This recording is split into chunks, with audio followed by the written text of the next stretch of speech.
My guest today is Hollie McKay, an Australian-born journalist who has been an original content and investigative reporter for Fox News Digital since 2006, with a specialized focus as a leading correspondent on foreign policy. She has carved a particular focus on covering war crimes, terrorism, and geopolitical crisis across the Middle East and developing world. Hollie has worked on the front lines of several major conflicts, humanitarian and diplomatic crises across the world, ranging from Iraq, Afghanistan, Iran, Turkey, Jordan, and Russia. Her globally spanned coverage has included exclusive and detailed interviews with numerous captured ISIS and Taliban terrorists, as well as high-ranking government, military intelligence officials from all sides of the conflict. She spent time with newly emerged female military units and conducted extensive interviews with survivors of torture, forced child jihadist training recruits, refugees, and internally displaced people. She is a permanent press member of the United Nations and an executive board member of the prestigious Foreign Press Association.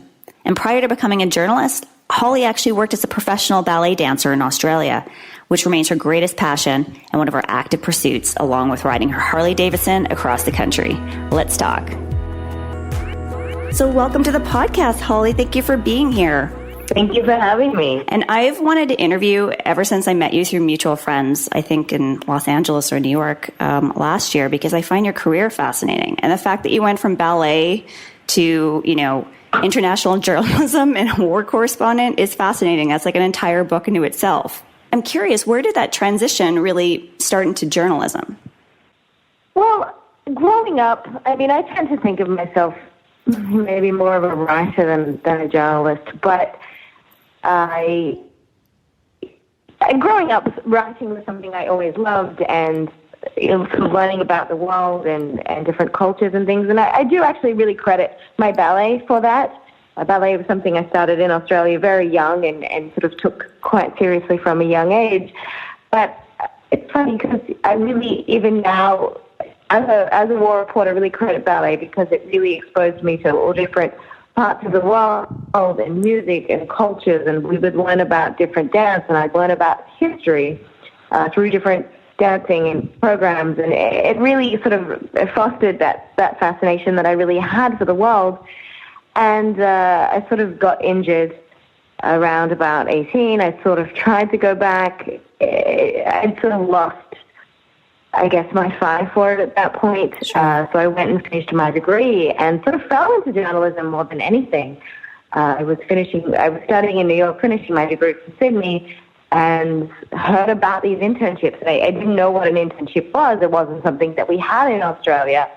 And so I randomly applied at Fox News, and it was back in sort of the baby.com days. So I landed an opportunity, and it sort of took me on a completely different path. So it's, but the ballet is definitely still a big part of my life. It's funny how that works out, how life kind of shifts us, but I can see how the discipline maybe from one to another would transfer. And you've been here now in the U.S. for quite some time and obviously traveling internationally.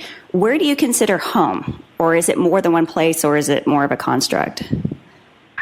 I think it's important when you're doing this type of work to have a home base. I know there's a lot of friends of mine and things, and they kind of float from place to place, and I can do that to a certain degree, but I think it's important to have a place that you call home and a place that you can come back to that you know is safe, and that you have people around you that want to sort of be with you and support you in different things. So home is definitely New York for me. It was Los Angeles for a long time, and earlier this year I moved to New York. So New York is definitely home for me.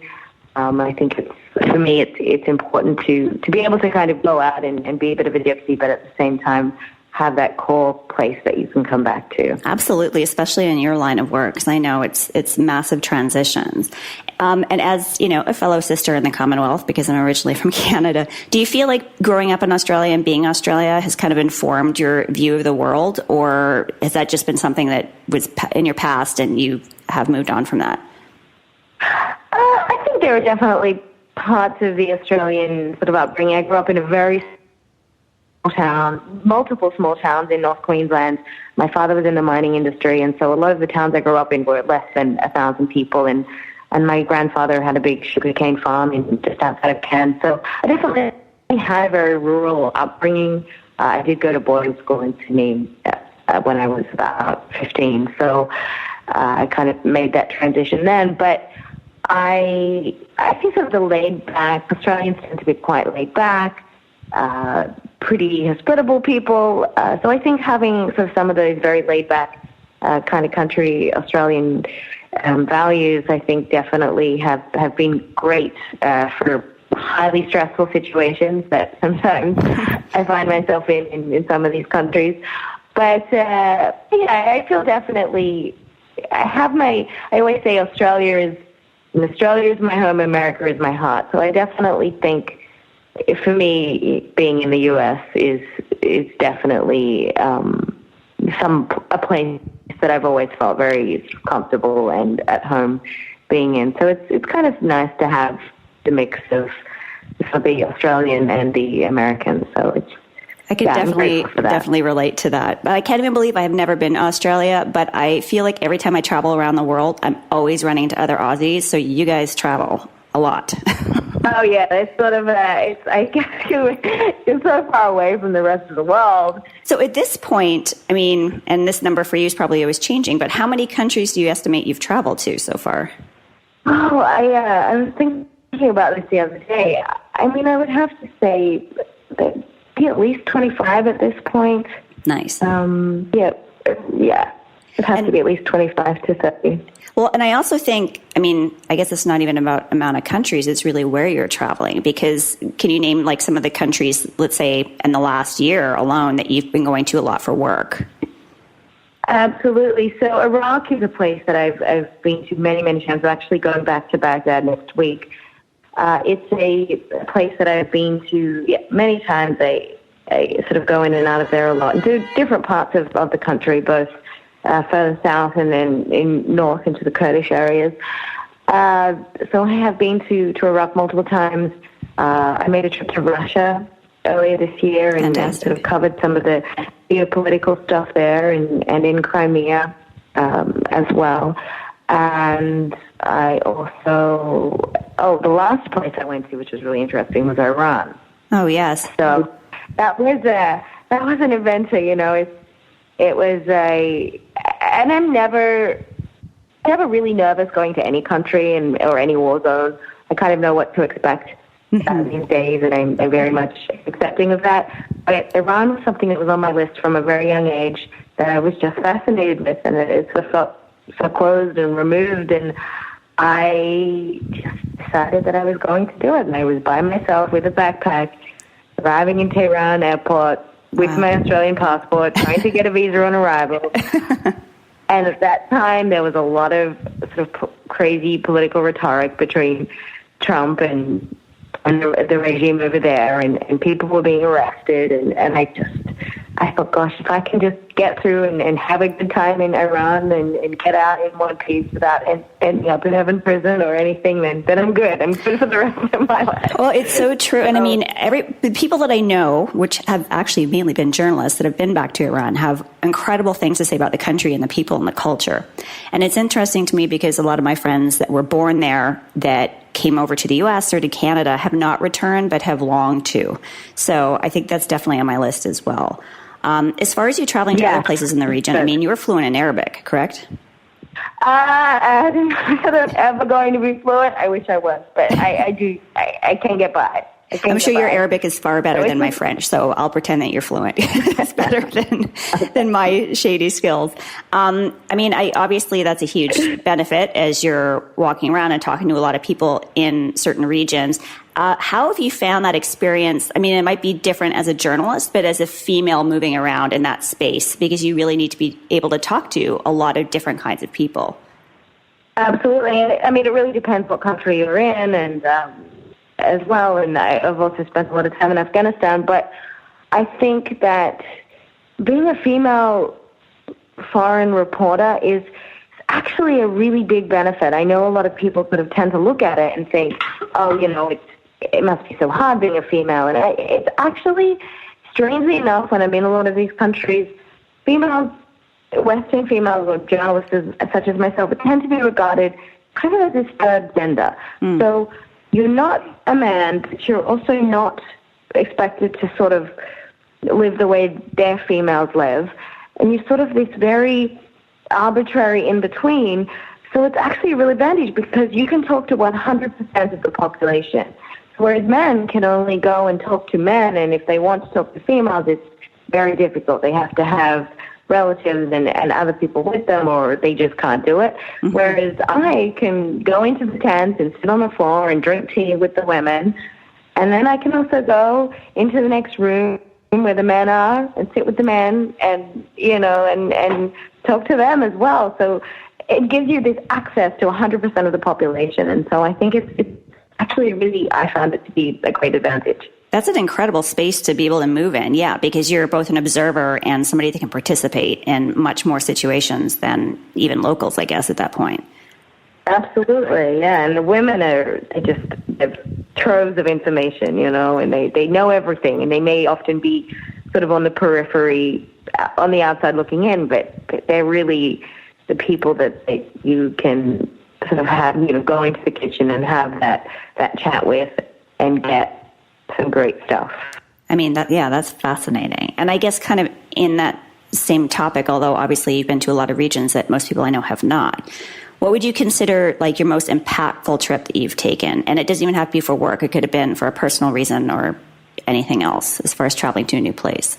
Probably last year I spent sort of quite a bit of time in Iraq, and it was just before the offensive to retake Mosul had started, and I'd been in Baghdad, and then I'd gone north into Erbil, into the Kurdish areas. I ended up spending a lot of time out in these Yazidi communities, living with them on the mountain, in Sinjar Mountain, and then in sort of on the front lines. And I think for me, being able to sort of spend a lot of time being very immersed and living with these people on the floor, on a front line in a roof that had been bombed out, and we'd wake up in the morning and there would be, ISIS would be burning tires, a few miles down the road, or launching rockets into the area, and I'd sit there in the mornings with my coffee watching, just these soldiers on the front line fighting and running back and reloading, and then in their trucks, and this town that just looked like it was the apocalypse. Mm-hmm. It looked like there was just nothing left of it. Everything had been flattened and rubbled, and yet I'd walk. Well, I couldn't really walk around, but the soldiers would take me around in the vehicle, and we'd stop, and there were these families just living in the rubble of what was once their house, and you'd sit and you'd talk to them, and they're all Yazidi, and I just remember one man had said to me that his wife and his daughter had been kidnapped by ISIS, and then he'd got a call from someone telling him that he could buy them for $30,000, and just how distraught he was that he couldn't find any money to buy back his wife and his daughter, and living in this rubble with no electricity or water or anything. And I think that sort of sense of helplessness that we all tend to feel, and particularly in that moment, it was just sort of one of those moments for me that you feel so helpless, and you want to tell the story, and they want their story told, but at the same time, there's just so many questions about, what will this story do, if anything at all? And you almost tend to feel sometimes, I think, as a journalist, you have to walk that fine line of not being sort of a vulture and going into these places and wanting to take their stories, and we have the privilege of them leaving, but really trying to understand what it is that they're trying to communicate, and how communicating that story can possibly, impact policy or bring an awareness that can bring a change. And I think for me, I always felt very, very saddened about that story, and sort of the inability for us to be able to really do much to help those people. I can't even imagine. I mean, you're in an incredible position to be the witness and the storyteller, and to be privileged to bring those stories back to those of us that are obviously living a completely different reality, but it's obviously incredibly heartbreaking and heavy and separating one reality from another, from when you're there on the ground to when you come back here or to New York. Shifting a little bit, but still related to travel, do you remember the first trip you ever took on your own? I mean, well, the first sort of big international trip was actually to the U.S. So I must have been about 10, and my mother decided, again, we're living a very small town. My mother decided she was going to take my sister and I to America, and we're going to go to Disneyland and all these wonderful things. And I remember that sort of sense of just excitement of being on this really long airplane ride and being able to sort of do these things that you only see in the television. The idea of going to Hollywood or any of that, and it was just such a thrill every moment of it, and I think definitely instilled my love for the U.S. and we traveled up to all these little small towns as well, and went to the cities, and it was just so much fun, and people were just so wonderful and hospitable. And I remember going into bars, and it was sort of the time when line dancing was really big, and you feel these people in these country bars that were line dancing. I found the whole thing to be so incredibly fascinating, and they were sort of so fascinated by Australians, and it was just I just remember, especially sort of after that, always feeling, and again, it was that sense of like feeling like you're in a place that is so diverse, yet you're kind of so at home. So yeah, the U.S. sort of was my first big trip as a child. I feel like other Americans always get a kick out of that when I tell them how other people or friends of mine have told me how they saw America or Americans when they first came here, because it's still a cultural shift from what you know. And the Cowboys are definitely a big part of it. I get a lot of those questions. Yeah. Yes. But, it's funny. I always ask about first trips because sometimes they really stick with people or their first big trip, and it tends to inform a lot of their other travel. And for a journalist, I mean, even when you're surrounded by groups of people, it's still kind of like solo travel in that you're protecting yourself, you're planning, you're researching, you're looking out for yourself. So when you travel for fun, do you tend to travel with other people in groups, or are you a big solo traveler? Oh, I'm definitely a solo traveler and definitely a loner when it comes to things. And it's nice to have, maybe one good friend. And as we all know, there are always a few good friends. You can have good friends, but there are only very few people that you know that you can travel with. 100%. 100%. You are a motorcycle rider as well, so that's even better for solo travel. Yes, and it's actually, that's a part of my life too. I just bought a new Hollie, but that part of my life is very much opened up a different sort of window of travel and opportunity, and being able to kind of go to different places and ride in countries like Iran that, we were supposed to be a female on a motorcycle. Yeah. So it's been that's been a great, different experience too. So yeah, I'm definitely someone who, I'm a little bit stubborn, I guess, in my ways, and I'm probably not the greatest team player sometimes, so therefore it's easier for me to. I can relate. Kind of set my own pace. Yeah, so I'm happy to travel alone, but it's also nice to have company too. So, but I'm definitely not a big group person. That's not my style. Yeah, and I'm with you on that too. I think solo travel is great for so many reasons, and it's funny with the motorbikes because I have a number of girlfriends that have them, and just taking to the road, and I'm like this with road trips, it's the best thing to clear your head, to get space from pretty much anything. And I can imagine for you with the density and the heaviness of your work sometimes that's just the greatest open feeling. Yes, it's become a really great outlet for me in that sense. And it's up there in the Northeast, we've got a lot of great road trips for sure, especially during the fall. Absolutely.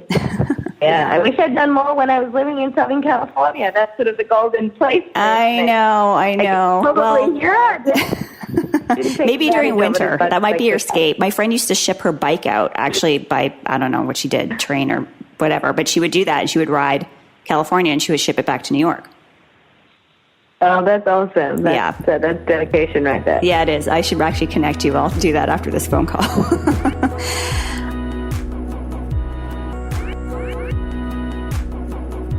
again, all the regions you've been to, I'm always really interested in kind of cultural ideas or things that have more artistic merit. So food or design or clothes or something that really blows our minds or that we become obsessed with. For instance, we have another podcast called Kaftan Mondays where my friend and I talk about solo travel and, obviously our love of kaftans, which when we're in Morocco, we tend to stock up on. Do you have any particular favorites or habits or things that you've brought back from your travels in that regard? I'm terribly addicted to shisha or hookah, as you call it. The water pipe with tobacco in it. That is my relaxation thing, and everybody wants to keep telling me how bad it is. But I enjoy that a lot. I enjoy it both by myself to relax, and I also like to be able to go out with friends, and it's a very social thing. So that's definitely something that I picked up from the Middle East and my love of the Middle East. There's some for good or for less. That region too. Yeah. There's that is one of the lovely things. And when I was in Afghanistan, they have just the most incredible mining. It's a really untapped resource over there, but just the most incredible in the Panjshir Valley, gemstones and emeralds, and just the most sort of incredible things. And you'll see people just go up into the mountain and blast through the rock with whatever home tools they have, trying to find these sort of hidden gems. And so that was something I loved doing. Was you get these stones and collect them, and then we'd go to Kabul and to Chicken Street, and the men there you'd watch them carve them and make them, and then they would make just the most beautiful sort of extraordinary jewelry for me, rings and earrings, and with these stones and just sort of watching them just do this from a dirty rock essentially, and I'd sit there, and it was just, it was fascinating. And the other thing that I really loved as well is I've always loved it, but just really developed a big love for it in recent years, is Persian poetry.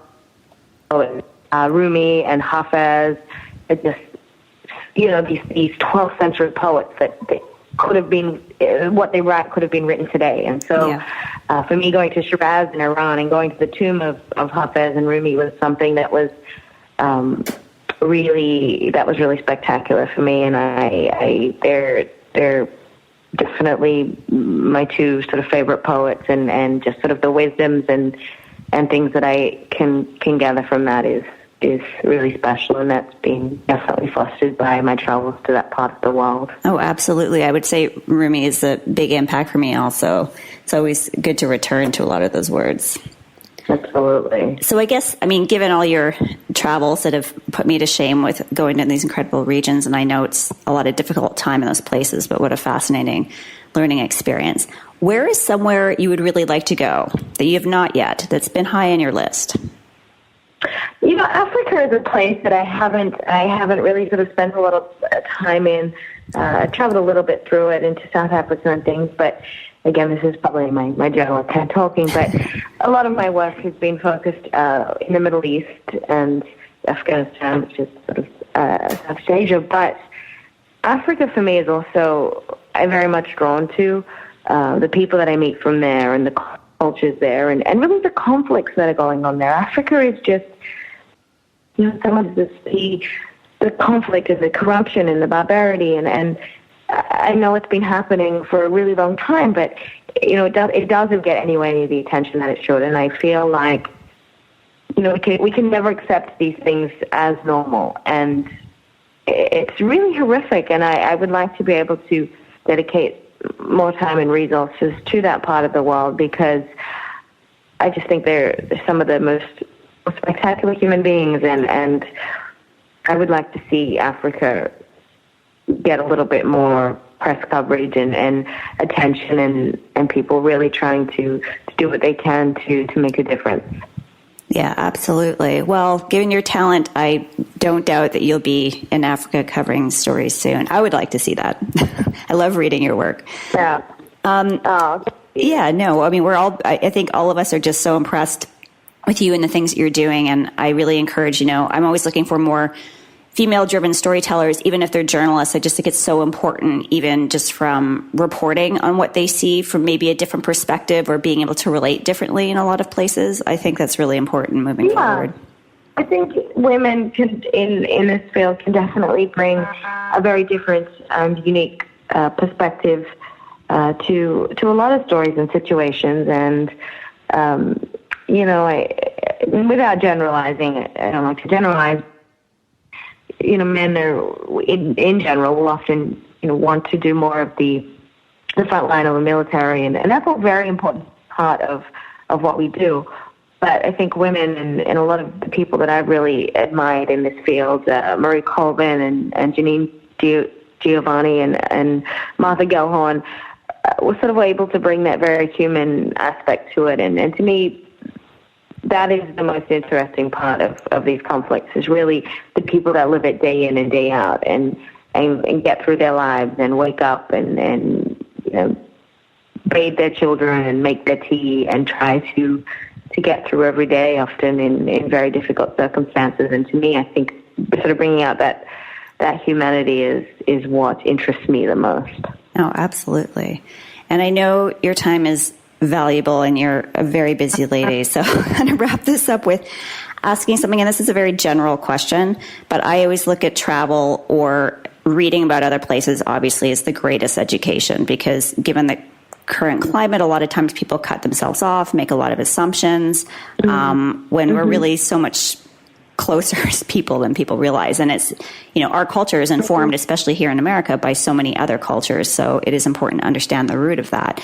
And I always wanted to ask if there's any advice to young people who really want to travel or find new educational and cultural experiences locally, because not everybody can travel.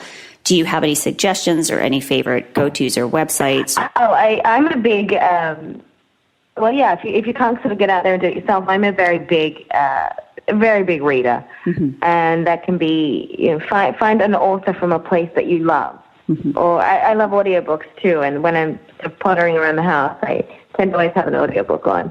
But I think find an author, find a place, go to the bookstore and find books about things that interest you, about whatever country. And I'm also, when I talk to people that are aspiring to do this line of work, or talk to journalists or people that say they want to learn any language, and I say pick a language that you don't just want to learn the language, but you want to learn everything about that culture, that the people fascinate you, and the food fascinates you, and the music fascinates you, and you would, there's more to it than just the language, because then you will have the passion to learn that language. If you're told you have to learn Spanish, or you have to learn French, or you have to learn something that doesn't interest you that much, you're probably not going to be great at it, and you're probably not going to put a lot of time into it. So pick a language, pick a place, pick a culture, and just read. And I also think, I'll find myself at night before I go to bed scrolling through hashtags on Instagram, and I think it's a great modern way of seeing the world through people there as well, and through professional travel Instagram accounts and things that will post these gorgeous travel pictures, and just sort of having that visual sense. And that's something you can do sitting on the subway. Good advice. I think, 100%. Yeah, and friends people, Twitter accounts from these places, and really try to get a perspective. Use social media to your advantage, because there's a lot out there. 100%. And I think, in the day of social media, connecting to those other regions is very, very easy. Easier than ever. And Hollie McKay, it was such a pleasure to speak with you today. It was really, I've been looking forward to talking to you about all this for a long time, and I could keep talking to you, but I don't want to take up your whole day. So maybe you can tell people where they can find your work or connect with you. Absolutely. My stuff is featured on foxnews.com.